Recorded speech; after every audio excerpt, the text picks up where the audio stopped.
For the for tonight's concept, we're talking about dwelling much and zero in on the 2, 4, 6, okay? 6 theories related to learners' development, but then there are other theories, okay? Language theory, developmental theory, personality theory, social theory, and all that encompasses the development of the personality of a growing up or a grown child or a developed child or adolescent, no? So, but for this night on, we'll only be focusing on the Freud, Piaget, Kohlbergs, Erikson, Vygotsky, and Bronfenbrenner. Among these six, who among them were most frequently appearing during your undergrad subjects? Can I have ano tawag dito? Short survey? Rude. Freud. Okay, you know Freud. What else? Or who else?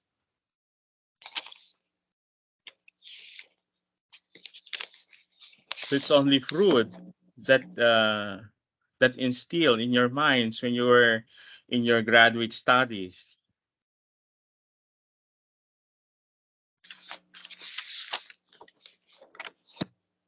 No more. Do you have responses on the chat box? Bakit kaya na-disable itong? Where can I see your responses?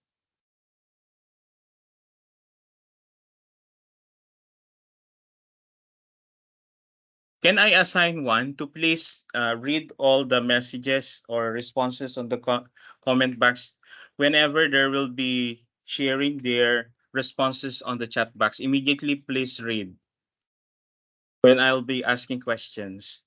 Who? Please volunteer.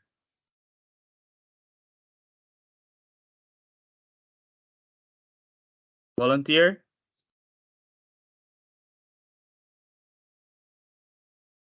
Ala, natakot. Sino?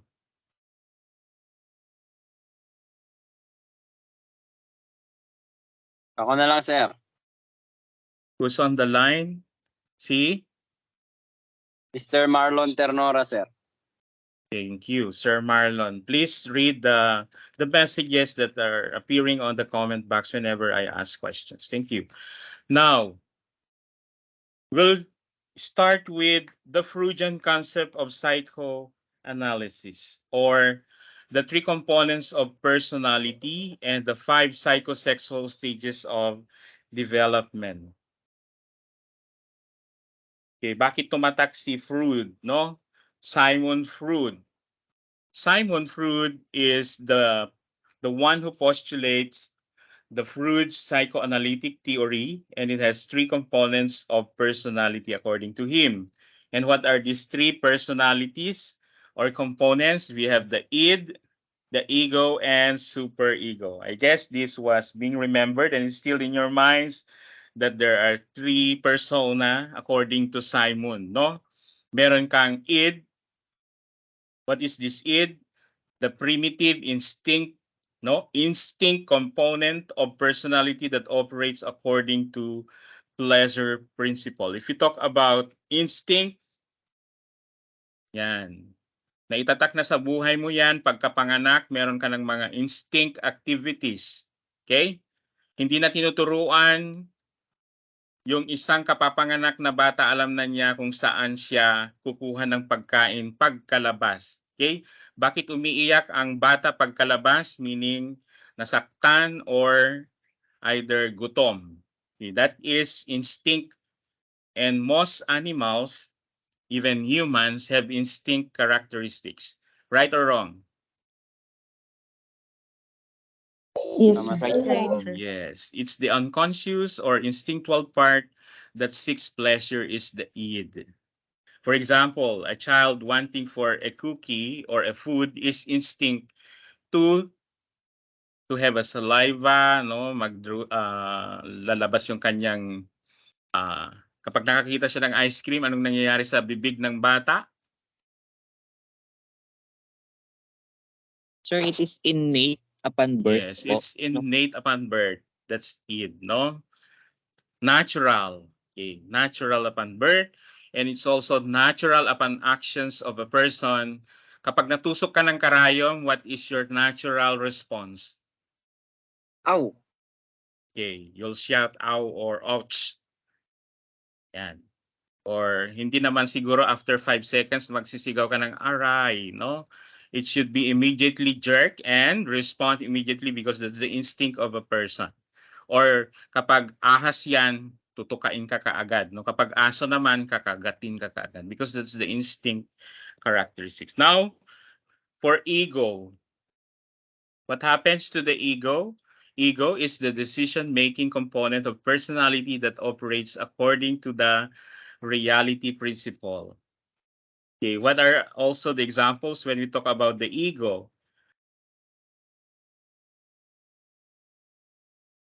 It is the conscious rational part mediating between your id and reality. Yan. It's the conscious part. Oh, don't do that. Mga ganun, no? There is a certain conscience in your mind where you can be able to distinguish right from wrong. Tama ba? Or super ego yon. But then in ego, you could already gauge, okay, create an image, a vivid, clear picture, a decision that should not be or that's supposed to be. No, that's the ego. It's yourself, the other self, no? Alam niyo naman yung sarili natin, meron tayong left and right. Okay? May taga bulong sa inyong gilid, either on the left and on the right. Di naman natin alam kasi hindi naman sinabi pa sa Biblia na ang anghel ay nasa left. Di, sir. Wala naman, Hindi di ba? po. But then there is right and wrong, no? And if you consider the other, that will fall on the either your decisions would mean good or bad, no? And now for the number 3, this is now your decisions, the final, no? The moral component of personality that incorporates social standards about what represents the right and wrong. That's the moral conscience will come in, no? It's in the superego, wherein your decision should make up with what's supposed to be the right, no? Principle, the philosophical way, or the goodness, okay? Or the morality should come in, and that's in the superego.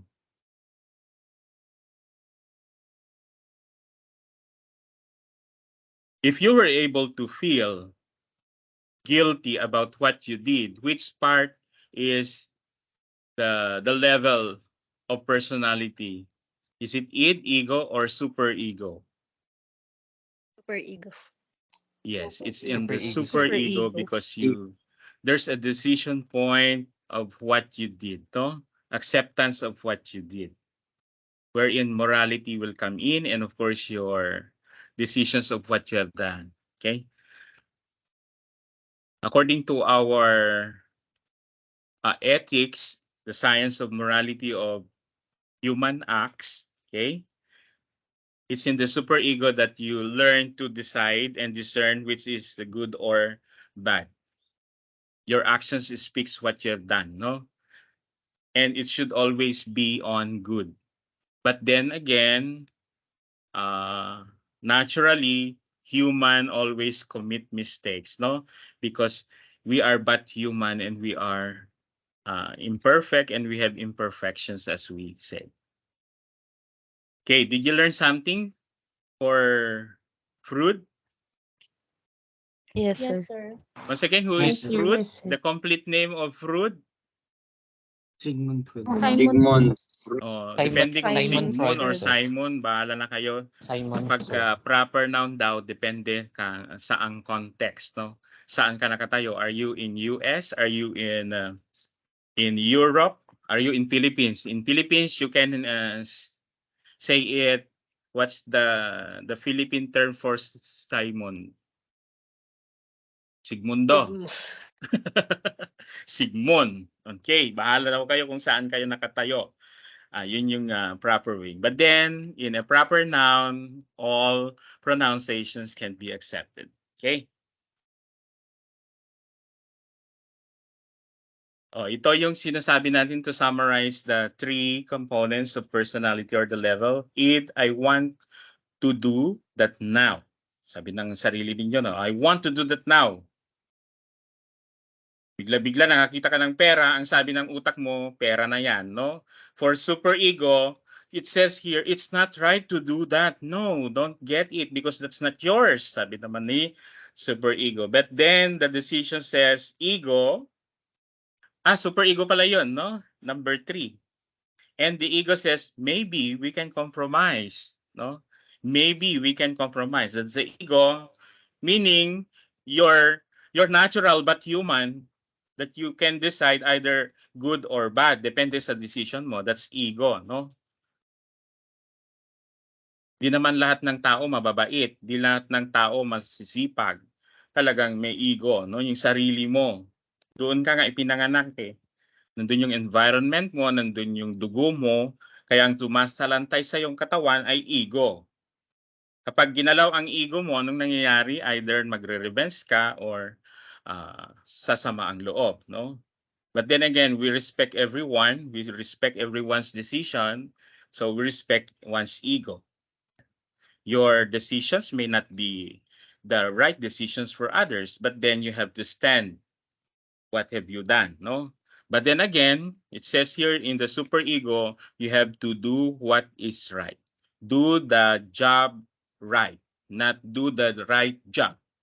What's the difference between do the right job with do the job right? Sige nga.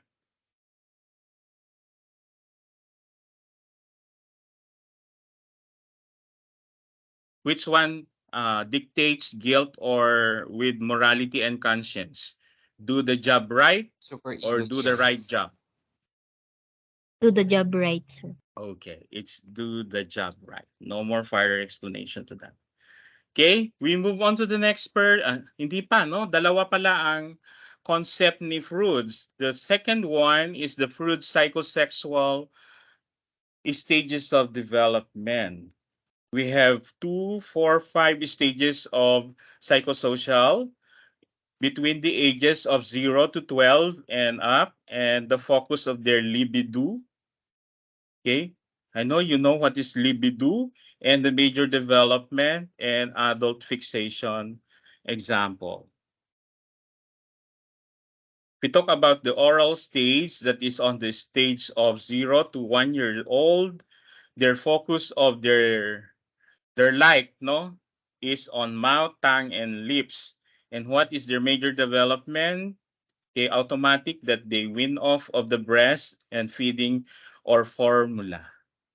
So it's automatic that the way they show their sexual stages is about their mouth, tongue, and lips because they are to be able to know that suckling the breast of their mother will feed them and will give them nourishment and of course thirsting or quenching their thirst and hunger. How about for adult? Why they use their mouth, tongue, and lips? It's for smoking or overeating, no? Next, for anal, if we talk about anal, that's ages 1 to 3. It's the focus of their libido is on anus. Okay? It's toilet training. Kasi medyo may amoy na ang 1-year-old to 3. So they need to be developed on their toilet training.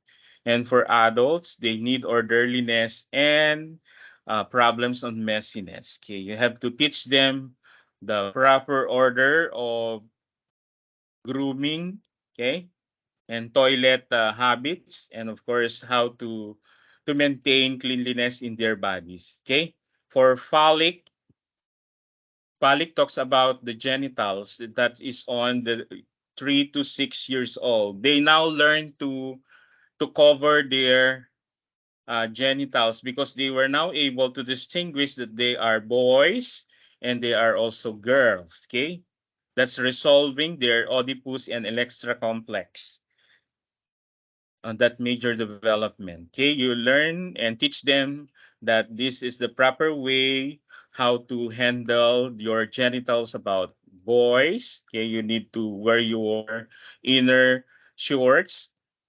You know, and for girls, you wear your inners, no? And for adult fixations, that's problems on deviancy. Okay, and talks about sexual dysfunctions. By the way, I already explained to you what's the Oedipus complex and Electra complex, right? So you were able to distinguish the two. Which one is for boys? Is it Oedipus or Electra?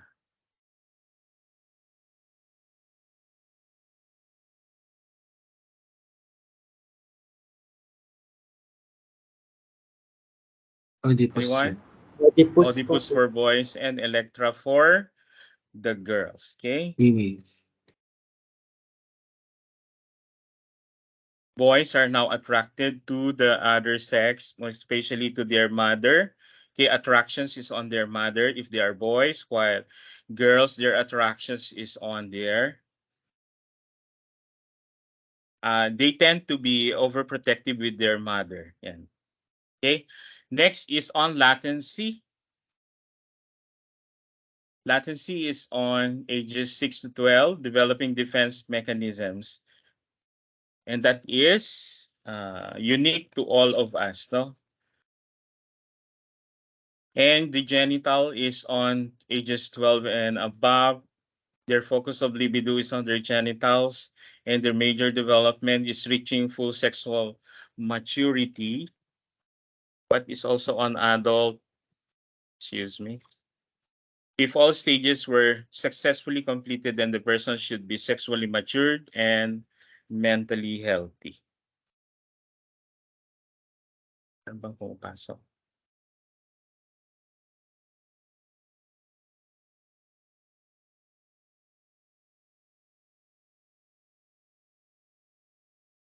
Okay, what is so special or so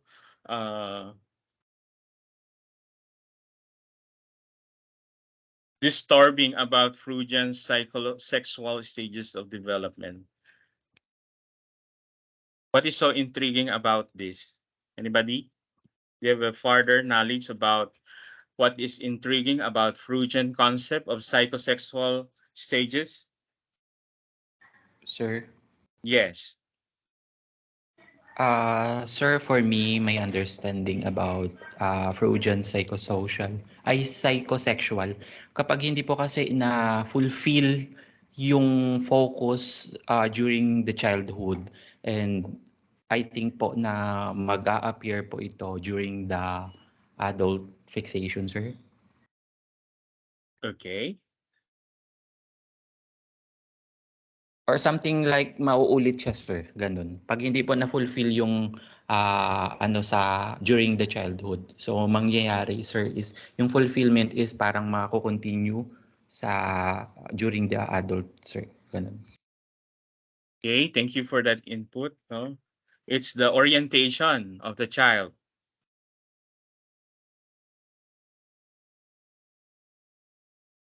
Another?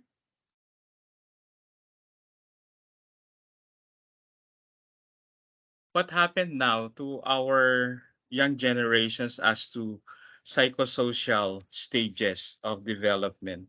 Is this still uh, functional or actually following still the stages of development? Evident pa rin ba?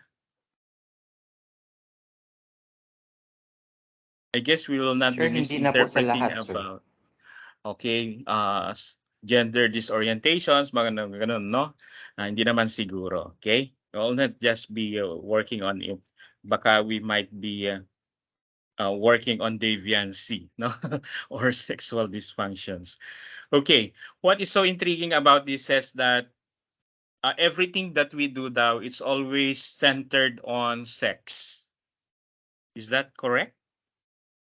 That's the nature daw of person is all about sex. Everything that he thinks, everything that he do, everything that he fulfills is always centered on sex.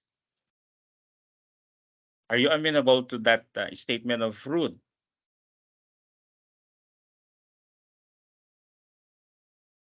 Yes? Who's raising his or her hand? Please open your microphone.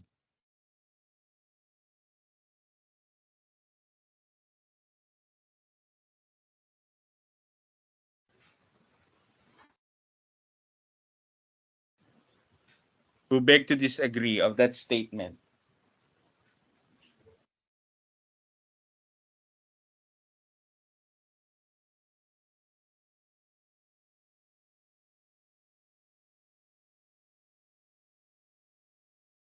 That is the term libido, no? Libido. That's the term libido, the social or the personal gratification. Okay?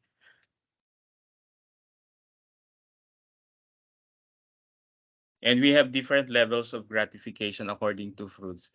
But then whoever will say you disagree that everything that you think, everything that you do is always centered on sex, and that's your decision also to discern that's not right, and that's not a good concept according to yourselves. Okay, that's dependent also on the decisions or rationalization of Roots in his own understanding about psychosocial stages of development. Okay, so we'll forgo. Yes. Yes, sir. That's not a debatable concept anyway. Next, we'll talk about the cognitive. We're done with the physical development, then we go to the brains, no? To cognitive development. And who is the psychologist or brain scientist who pioneered on the study of our cognition? He is, John or Piaget. okay, it's Piaget. Is it Jean? Oh, bahala na naman kayo. John, sir, Okay. it depends on the country. It depends on the school of thought and where you're from. Okay. Cognitive development suggests that children move through four different stages of mental development. His theory focuses not only on understanding how children acquire knowledge, but also on understanding the nature of our intelligence. And what are these four different stages? According to him, we have the sensory motor stage, that's from birth to 2 years old. Pre-operational stage, that ranges from 2 to 7 years old. Concrete operational stage from 7 to 11, and formal operational stage, that's from 12 years and up. But then this is not the natural stage of acquiring knowledge. We're not talking about this on the why there are advanced and why there are not so advanced, no? Are there people who are requesting to coming in? Sorry for that. The sensory motor stage is from birth to 2 years old, and these are the major characteristics and developmental patterns that they undergo. First, the infant knows the world through their movements and sensations. Yes or no? Yes, sir. Yes. Infant is a Yes, newly sir. born child, no? And the newly born child will be dependent on the movements and sensations around. Okay? Why he or she, uh, ano ba yung ginagawa ng bata, no? Bakit siya umiiyak, no? There's something that would require them to do that because of reasons na may hunger sila, may sakit, or ano pa, no? Next, children learn about the world through basic actions such as this sucking, grasping, looking, and listening. These are the basic actions that the child would uh, recognize the world. No? So, wag mong ilapit sa bata yung mga maliliit na mga toys or mga gamot, kung ano-ano. Kasi ang alam niya, these are all foods. So, delikado, no? Everything that they grasp, everything that they suck, they all mean to be food. Kaya maraming mga na-ospital at namamatay sa shock dahil dito sa mga pangyayaring ito. Okay? Infants learn that things continue to exist even though they cannot be seen. Okay? That is called object permanence. May ganun pala, no? Sir? Yes. Sir, yung object permanence po ba, when the child saw, for example, an animal with 4 legs, and then someone told or recognized yun, sir, as a dog. So eventually, lahat na ng 4 legs, sir, animal will be a dog Yes. for them. So let's be careful on this part, no? Yung laging kang tatanong ng bata, at kung walang sumasagot kasi sa mga ito dahil naguguluhan na din yung parent or so busy. So the decisions will come now from his or her brain. So therefore, we should be very keen, observant on this particular stage that they are so curious about everything around, no? Halimbawa, yung sabi nyo nga, 4 legs. Sinabi na napanood niya, Mama, is it true that all 4-leggeds are dogs? Tapos hindi ka sumagot, bahala ka na dyan, no? Mga ganong term. So, yun na nare-retain sa kanyang utak na everything that 4-legged are dogs, no? So, we should be keen enough to make that as permanent. So, that schema, terming it as a schema. What is a schema? Yes, sir, schema po. But then, how about infants, no? Yung amoy ng nanay, siguro. For infants, siguro, sir, it comes yung senses nila. So, doon Yes, nade-develop yung sensations, no? senses. Yung Yes, sir. amoy ng father, yung amoy ng nanay, yung the anong nagalaw niya sa breast ng mother, kasi yun naman ang so important to them, no? That is the object of permanence. Now they are separate beings from the people and objects around them. Problem on separations, yan, napaka problematic para sa bata yan on infants. Kapag hindi naririnig yung nanay, tatay, yan, sumisigaw na yan, no? And they realize that their actions can cause things to happen in the world around them.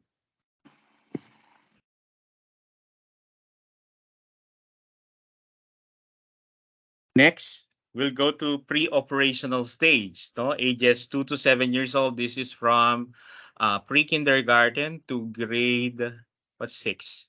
5 ay kinder, grade 1 is 6, 7 ay grade 1. 5, 6, 7, grade 3. So major characteristics of these children, kinder to grade 3, children begin to think symbolically and learn to use words and pictures to represent objects. Yan. So when you teach reading, you have to integrate pictures, okay, or representations for the child to be able to recognize that that's the name, no? Pointing out without a picture or a graphics or something that make it permanent symbolically will not be will not gauge learning. So representations, just like objects or symbols, will make the permanency, no, of symbols. Halimbawa, ang 2 years old, paano niya nalalaman na Jollibee na yung isang lugar, no? Or McDonald's. Where in fact, he or she cannot be able to read Jollibee or McDonald's. What makes it very prominent that's Jollibee? Facing this The mask. Okay, the mascot yes. or the picture, no? Kaya napakahalaga, and that's branding, no? Yes, sir. Kasi yung bata nga ang focus noon, hindi tayo, no? Yan, magsisigaw-sigaw talaga ang bata pag idadaan mo siya sa ganung lugar, no? Because they learn to think symbolically. Next, children at this stage tend to be egocentric and struggle to see things from their perspectives of others. napaka-egocentric daw ang 2 to 7 years old. Meaning they are so selfish, they grab things, then they own everything around, no? Even their parents, ganyan. And they also want to see things from their own. Gusto nilang maging makita ulit yung hindi nakikita, no? Nagpapumiglas na titingin sa taas, no? Kung saan yung ano yung titinginan din ng tao, gusto nilang makita. And while they are getting better with language and thinking, they still tend to think about things in very concrete terms. As if they know everything, no? Kapag nagsasalita yan, they can create stories also. They are fond of creating characters in their own pictures. Ganun ba yung mga anak nyo? May Yes, sir. istorya. Yes, sir. That's why you Mahilig- give them mahilig toys. You give mag-imagine. them something to make it as a role, no? Bigyan nyo sila ng mga dolls, ano pa? Mga toys, something that they can maximize their intelligence on this particular years, no? Napakabilis ang development from 2 to 7 years old. I tell you. So everything that they need, you have to provide, no? Hayaan nyo lang kung magsulat sila sa bahay ninyo, punuin ng markings ang wall, no? Drawingan niya ang TV, kung saan-saan nang nagiging mga ba? Pinagsusulatan, pati make-up ninyo, pinapakialaman, hayaan nyo, wag nyo na lang galawin magkano lang naman ang make-up, magkano lang naman ang lipstick, hanggang sa kung ano na lang ginawa nyo sa anak ninyo, no? Sir? Because they learn to pattern what you are doing. They also manage to use your shoes, ano pa, yung damit ninyo, ano mga pinagagawa nyo, no? That's now creating a role because they see you as their model. Yeah. How about these 7 to 11 years old? Ito na, yung medyo sumasakit na yung ulo ninyo, no? Sino may mga anak na ages 7 to 11? Wala pa? Okay, from grades 4 to what's 11 is grade 7. Grade 6, ganun, no? The concrete operational stage. During this stage, children begin to think logically about concrete events. Okay, they begin to understand the concept of conservation and the amount of liquid in a short white cups is equal to that of a tall, skinny glass, for example. Okay, they learn to discern concepts. Next, their thinking becomes more logical and organized, but is still very concrete. So children begin using inductive logic or reasoning from specific information to general principle. They believe on what I see, no? I need to see it. I need to look at it because they don't believe in just abstract things, no? They need to see it and they need to experience it. So napakadelikado ang ages 7 to 11 because these are the experimental years. They are so vulnerable and they all want to experience something new so that they can have something to say because they don't believe on hearsays. They want proof. Napakadelikado if they Kailangan introduce here experiment. about smoking, about something bad, no? So 7 to 11 years old, parents should be very observant and of course to look into the needs of these children. Next, on the formal operational stage, this is now is the last stage, no, 12 and up. But then of course there are still minor at the age of 12. But then at this age, the adolescents or young adult begins to think abstractly and reason about hypothetical problems. So ang dami na nilang problema, ang dami na nilang iniisip para silang mga matatanda, no? Abstract thought emerges. Teen begins to think more about moral, philosophical, ethical, social, and political issues that require theoretical and abstract reasoning and begin to use deductive. No? Kanina is, ano yung kanina? Okay, inductive. Ngayon sa 12 and up, deductive or reasoning from general to specific information.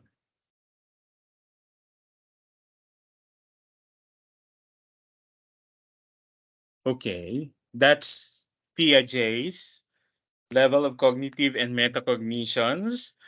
Now we move on to Erickson's psychosocial stages, and this is the summary chart. No? Ito yung mga versus. For infancy, that's 0 to 18 months, the basic conflict of themselves is about trust versus mistrust. And the important events here is feeding comfort or feeding and comfort.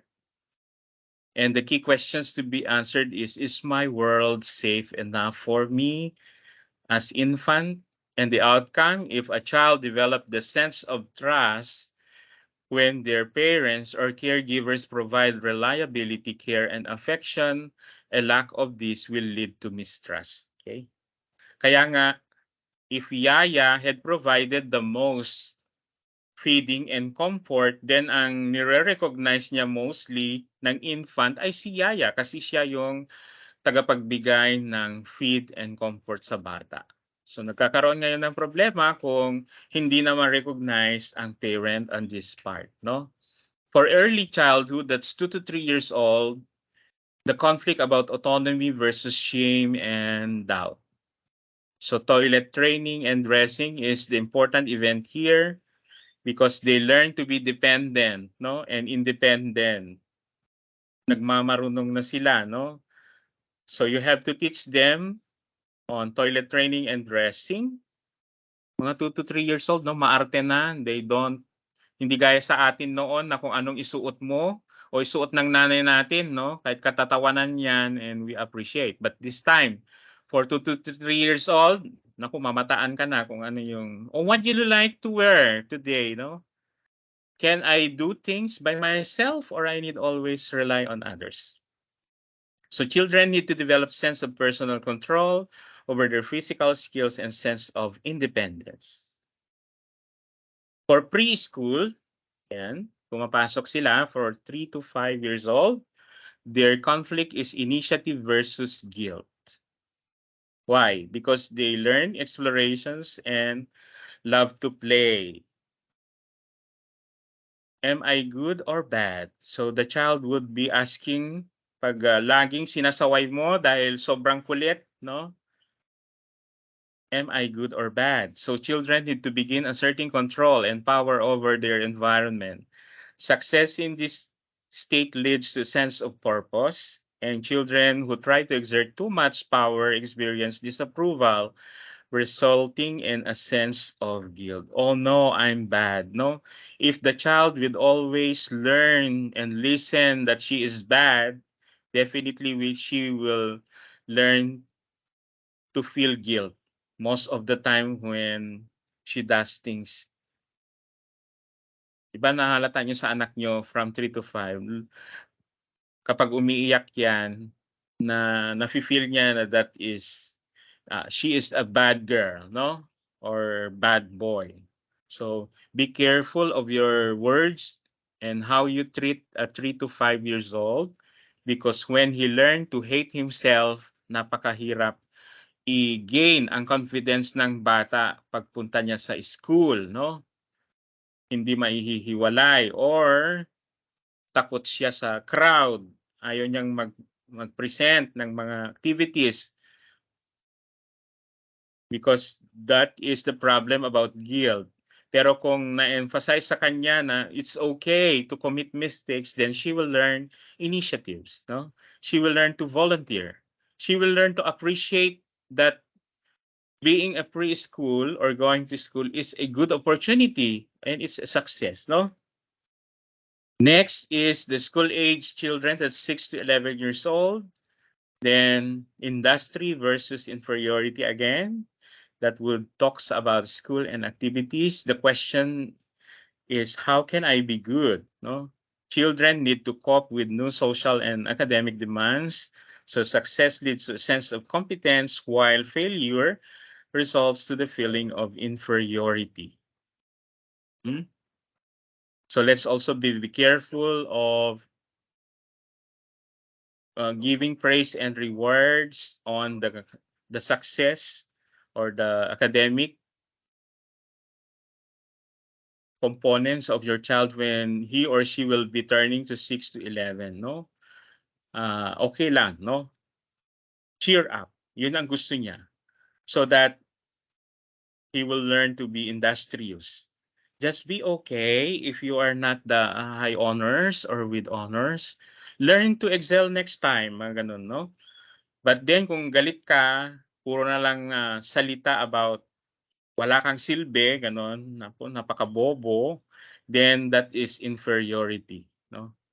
Feeling of inferiority, withdrawal in his lessons, and that would lead to failure. Ayaw na niyang mag-high school. Then on 12 to 18 years old, the problem is identity versus role confusion. And the important event for you to master as parent here is the social relationship and identity. Who am I and where am I going? So teens need to develop a sense of self and personal identity. Success leads to an ability to stay true to yourself, while failure leads to role confusion and a weak sense of self. So establishing the self is very important among 12 to 18 years old. Okay? Sige, bahala siyang i-identify ang kanyang sarili, ano ang kanyang role as in the family, as in the friends, or in the community. Ganun. For young adult, that's 19 to 40 years old, the problem on intimacy versus isolation. The important events here is now they are, okay, coping up for family, intimate relationships. So am I loved and wanted by someone else? So the outcome, if they are loved, is that young adults need to form intimate, loving relationship with other people, and success of this will lead to strong relationship, while the failure is loneliness and isolation. For the middle adulthood, that's 40 years to 65. Generativity versus stagnation. Okay, it's the problem about work and parenthood. Will I provide something of real value to myself and to my family? So adults need to create or nurture things that will outlast them. Often by having children, okay, if that's your decision to have children, or creating positive change that benefits other people. So success leads to feeling of usefulness and accomplishments, while failure results in shallow involvement in the world. And of course, turning 65 to death, the conflict is ego identity versus despair. Okay, you learn to reflect on yourself. And have I lived a full life, no? Older adults need to look back on life and feel sense of fulfillment. Success at this state leads to a feeling of wisdom, while failure results in regret, bitterness, and despair.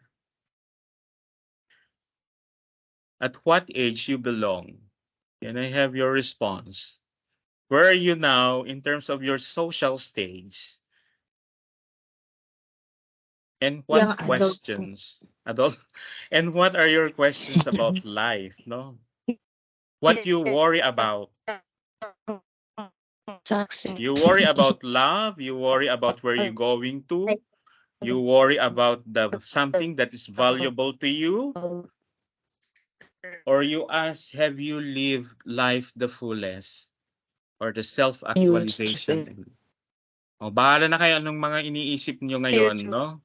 Health, And my money, love and Stability, sir. stability. Nasaan ba ang stability dyan? So kung ang isip nyo ay tumatanda na, have I lived a full life? O meron naman yung isip mo na hanggang dun muna sa preschool. Am I good or bad? Depende kasi yan sa choice of life. Anong questions pa ang bumabagabag sa buhay mo? Okay. Ang daming realization, no? Next, we have Lawrence Kohlberg's stages of moral development. We're done with physical, then cognitive, then social, then we go to moral development. And the moral development theory is pioneered by Lawrence Kohlbergs, and he has 3 levels: the pre-conventional morality, the conventional morality, and the post-conventional morality. In pre-conventional morality, it has 2 stages. The first one is obedience and punishment, that behavior driven by avoiding punishment. Okay? You need to be obedient so that you will be avoiding to be punished. While the second stage is individual interest, behavior driven by self-interest and reward. So that's pre-conventional morality. I have to do this because I want to gain this. No, that's behavior driven. For the level 2, conventional morality is interpersonal. No, it means that behavior driven by social approval. I have to do this because this is what dictates the law. No, I don't need to grab things of someone else because that's prohibited. That's interpersonal, no? It involves other people about your decisions. And stages 4, authority. It's behavior driven by obeying authority and conforming to social order. If you talk about social order, is the norm or standard that you need to follow, no?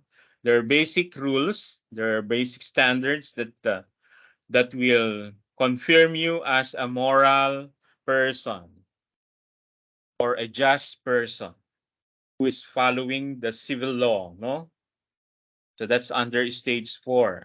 Your respect for authority, and stage 3 says there are ways to follow when you interconnect with one another. It's interpersonal. Your behavior should be socially acceptable, no? Socially acceptable. You should have the proper decorum, the proper good manners, and right conduct. That's conventional morality. That's what normal, and what we should do always is conventional. Wala nang magpapaalala sa'yo kasi dapat ang gawin mo yung kung ano ang dapat at nararapat. Next, the post-conventional morality, and that's on level 3 that will fall on the stages 5 and 6.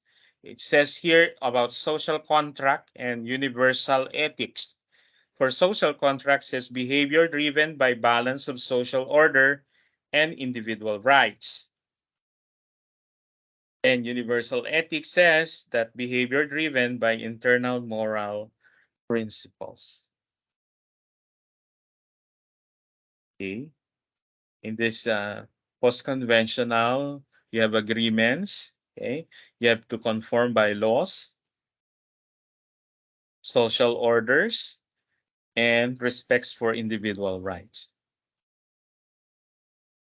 And you subject yourselves also for universal ethics, that everything you do is always centered about internal moral principles.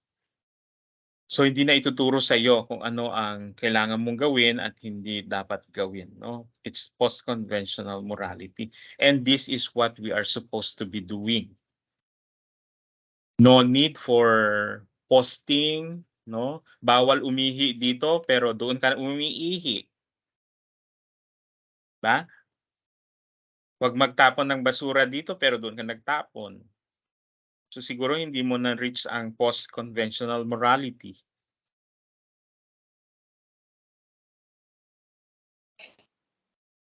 Okay. And the most loved, who is the most loved psychologist in the parlance of education? Kilala niyo siya?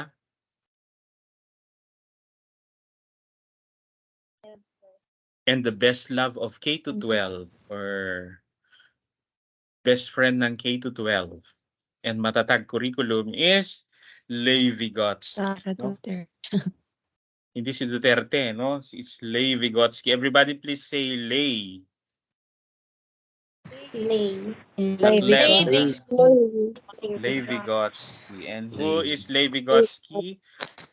He postulated the theory of language development and of course the socio-cultural learning theory. No? Socio-cultural learning theory. Hindi lang siya sa language development.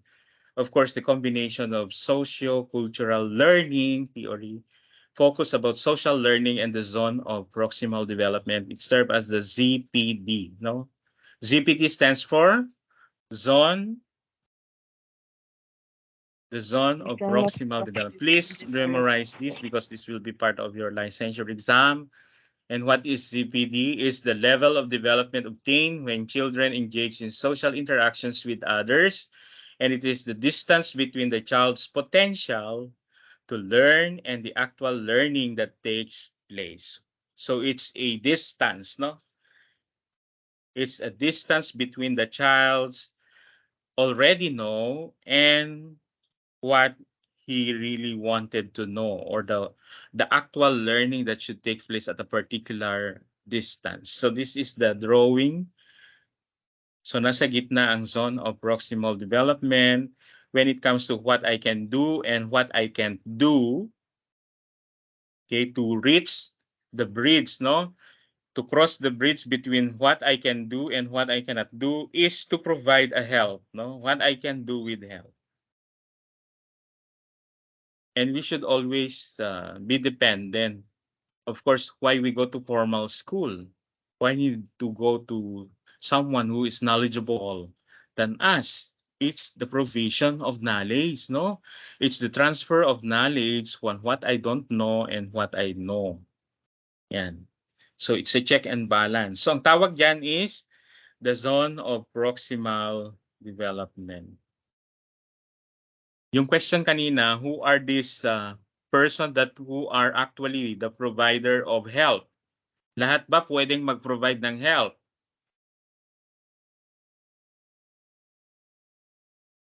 Yes or no? Yes. Yes, Yes. lahat pwede. Pati snatcher.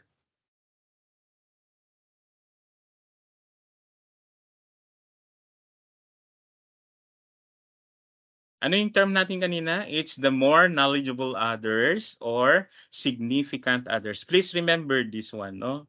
Not all can be able to be a provider of help. Merong tao na magdadala sa iyo sa pingit ng iyong kamatayan at sa iyong pagkasira ng buhay. Hindi lahat ng kaibigan ay totoo. Remember that. Sino nagsasabing lahat ng kaibigan ay totoo? Sige nga, magwelga. Wala, Di sir. ba? Hindi lahat. Okay, so kailangan alamin mo sino talaga ang makapag-provide ng tulong para sa iyo. Okay? So ang tawag doon is significant others. Who are your significant others in life? Sige nga, when I ask you, who among them had made the Asawa po. difference? Asawa. Wala naman sigurong asawang magtuturo sa iyo ng hindi maganda. Eh sa bata, sa Family, magulang, sir. Family. family. Sa bata, sino dapat? Parents po. The parent and the teacher. Okay? The alter ego of the parent is the second parent, of course, they're the teachers, the principals. Okay? The one who are directly involved in the provision of help and support. So yun sinasabi ni Levi-Vygotsky. Hindi lahat pwedeng makapag-provide. And most of all, the teachers should provide the love, the support, the unconditional love that they provide to their students. No? That learners should not left behind. Kahit ano man ang itsura, ano man ang amoy, ano man ang kinabibilangan, gender, or ano pa, you have to love them. Because along their lives, no, they will remember you and regard you as their best teacher that they ever had. Okay? And I know among you, you have one or two teachers that until now is lingering in your mind and you still remember the joy, the love, and the thankfulness that you had with them. Tama? Were you able to greet them during the Teachers' Day yesterday? Or marami sa inyo ang galit sa guro hanggang ngayon? O hindi kayo nag-greet? Nag-greet kami, sir. Okay. So sana, pag maging teacher na rin tayo, no, gawin natin ito, no, will be the significant others to our students so that in the long run, they will learn to remember us and they will regard us all their best loved teachers. Okay? So that's because he's son of Proximal. Ito. Then Yuri, no? Yuri Bronfebreners. Hirap naman nung pangalan niya. O, pwede niyong kunin to pangalan ng anak niyo. Bronfenbrenner's Ecological Theory. The last one is ecology or environmental theory. Yan, that the child is increasingly moving outward from family.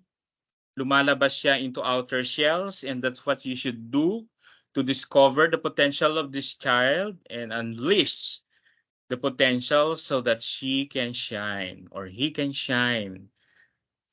Yan. From microsystems, that is the immediate environment. Of course, that's the family and the school. To mesosystems, that's connections. Connections that you do not have, no? Then ecosystem. Exosystem is the indirect environment. The macrosystem is the social and cultural values. And the chronal system is the change over time. It's the lifetime ecosystem. Let's see if there are definitions. Microsystem is the immediate environment, since this is the smallest and the most immediate environment for the child live. And this comprises of the home, the school, the peer group, and the community environment of the child. So these are the family members, the classmates, the teachers, and of course, the caregivers. Next is the mesosystem. Yan. The linkage between home and school, between peer and group and family, and between family and community. Ano daw itong mesosystem? If a child parents are actively involved in the friendship of their child, for example, they invite their child's friends over their house from time to time and spend time with them, then the child's development is affected positively through harmony and like-mindedness. So this is the introduction of another group of family, no? Not just only your family. Pero nakikita natin, no, sa mga YouTube ngayon and Facebook, they learn to be independent in their own family. Pansin niyo yun? Nagiging matuwa na lang sila sa kanilang sarili. Simula ng pandemya kasi, no? Bawal lumabas. Exosystem. Indirect environment. Why? Developing children but affect them indirectly, nonetheless. There are also people and places that are not directly interact with the children, but if they watch, no, they watch or they view from other vantage, then it has created an impact in their lives. For example, they don't even know who are these Koreans, no? Korean artists. Pero yung anak niyo, Diyos ko, naging Korean na. Hindi niyo na alam kung anong damit, anong mga pinagsusuot, ano yung language niya. So it's an indirect environment that greatly affected your child. So magulat ka na lang, Koreana na pala yung anak nyo, no? Next is macro systems. The social and cultural values is the largest and the most distant collection of people and places to the children that still have significant influences on them. This ecological system is composed of children's cultural patterns and values specifically their dominant beliefs and ideas, as well as political and economic systems. When you talk about macro, it encompasses all, okay, all social and cultural values that will affect the thinking and of course the way your child responds to social issues, to beliefs, and political and economics. Then the chrono system is changes over time. This will add useful dimensions of time, which demonstrates the influence of both change and constancy in children's environment.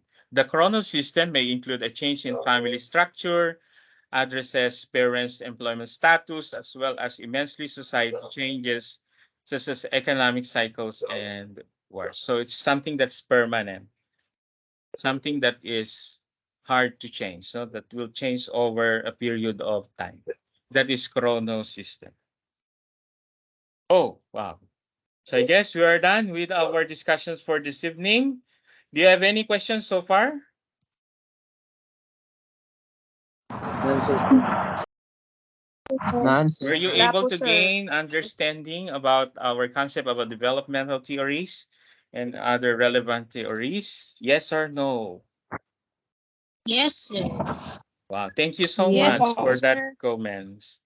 And Sir. so,